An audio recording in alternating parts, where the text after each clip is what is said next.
Alright, this is gonna be the elevator at Seals Club, Apple Valley, Minnesota. There's Schindler. I thought this one had exterior indicators. The lanterns.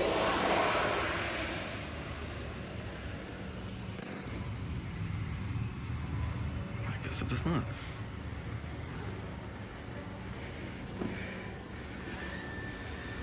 This is a high-pitched yuck. I think it's 3:30 anyway. Well, let's see how the motor sounds.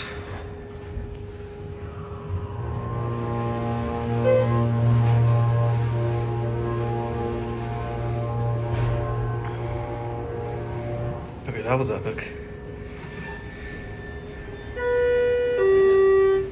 Hey, Austin. Austin. For a sec. Oops. Here's your COP, 25 pound capacity, Schindler HD buttons, 88 phone. It's a basic cab.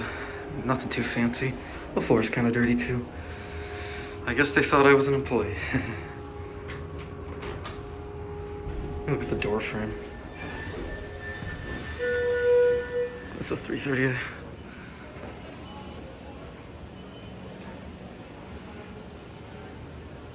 Alright, there it goes. And that'll be it.